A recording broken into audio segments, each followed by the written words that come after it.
Senator, thank you very much for joining us right after that vote. We appreciate it. Maya and Mark are here. Mark, what does this mean? The vote today, you mean? Well, and thank you for having me. I think it shows, and you two are the attorneys, I'm not. There is a difference between being found innocent, obviously, and being found not guilty. And you showed the mashup very effectively done.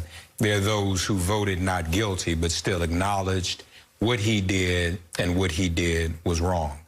Nancy Pelosi is right. He will be forever impeached. Now, his side is saying he'll be forever acquitted. But no president who's ever been impeached has ever been forever acquitted. Bill Clinton will always be remembered for being impeached and the circumstances around that impeachment. Most certainly Donald Trump will as well.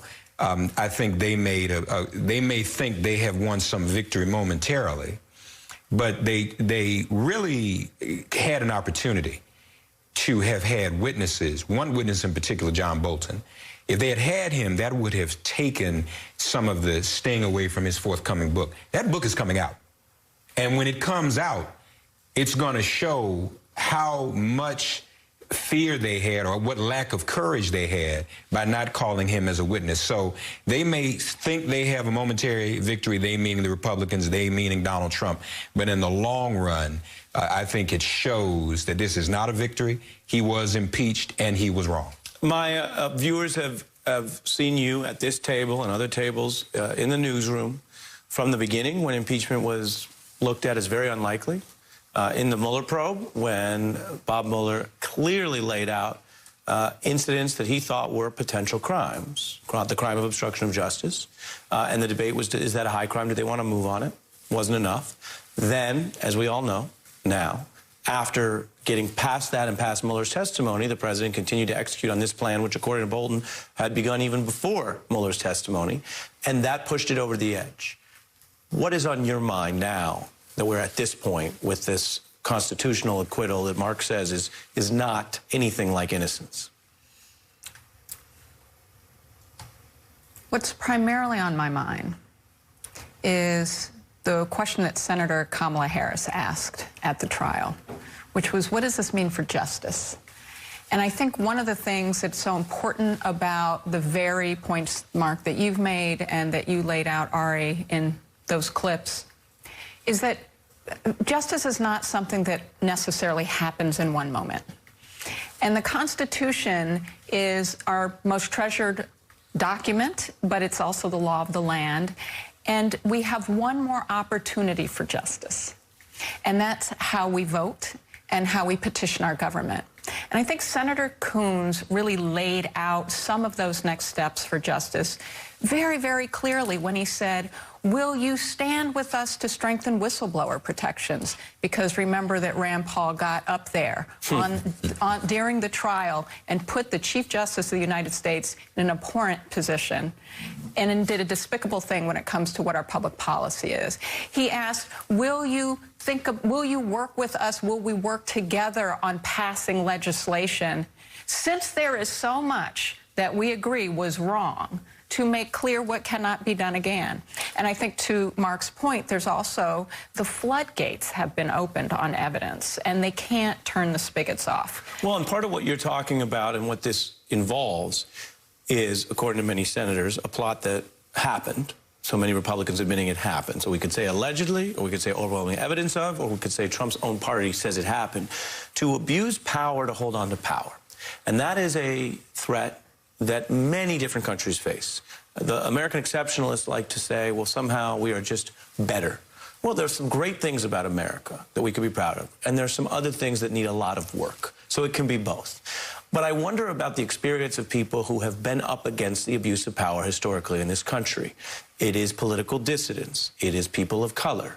It is people who have sometimes unpopular views. So you are more likely to be concerned about this if you organize for civil rights, or super far left stuff that you called equality or socialism and someone else called communism. We've had those experiences before. The fact that it took a long time for Joe McCarthy to have his day, or that Richard Nixon did in a certain environment, but that wasn't automatically guaranteed, doesn't seem like it should be a reason tonight for people to say, well, I guess none of this worked, just stop. Yeah, I mean, Mark. Well, I would agree. I mean, you're right. The arc, as Dr. King said, the arc of the moral universe is long. That's the operative word, long. But it bends toward justice. I would add another category. I would even dare say some who Trump might consider in his constituency, who are often on the other side of justice and can't afford legal representation. They wouldn't have gotten off like this. See, at some point, people are going to look at this and say, wait a minute, how is it, once again, that a certain class of people can get away with something but another class can't, which actually strengthens the argument that those who would call themselves socialists would make. So this is not over.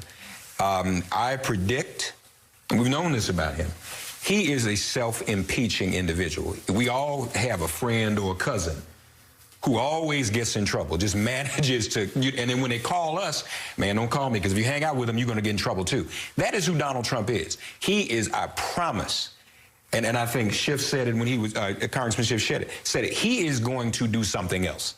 He may do something worse. This is today, he may do it tomorrow. He called Ukraine the day after Robert Mueller's testimony. And lastly, you know, I think that this is a shameful day. I remember when Nancy Pelosi first described the whole process as being sad. But today is even sadder.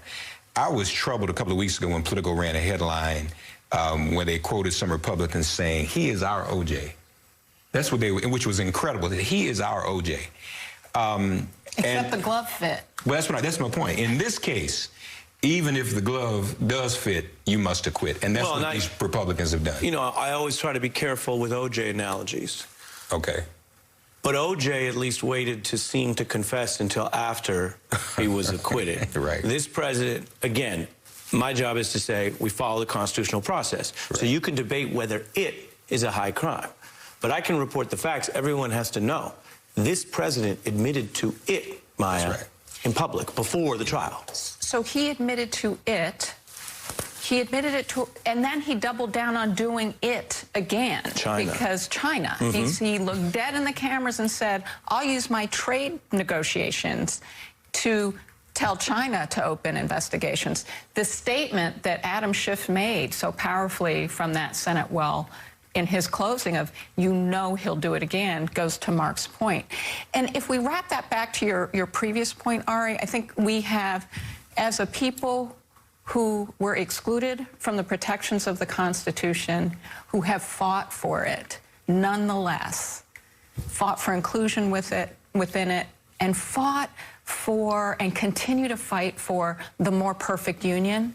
The Donald Trump that got up before that State of the Union last night and honored Rush Limbaugh, the man who talked to a black person and said, take the bone out of your nose, the man who said of women that they were feminazis and calling the rape police if they called in rape for not giving consent to sex, the man who has stereotyped Mexicans, the man who stands for everything that the Republican Party today on the floor pretend that he doesn't stand for, and then acquit him when they know he does wrong, are actually the biggest threats to our Constitution. Well, I appreciate you bringing that up, and we have a little more on that with Jelani Cobb a little later in the hour. Maya Wiley, Mark Thompson, my thanks to both of you.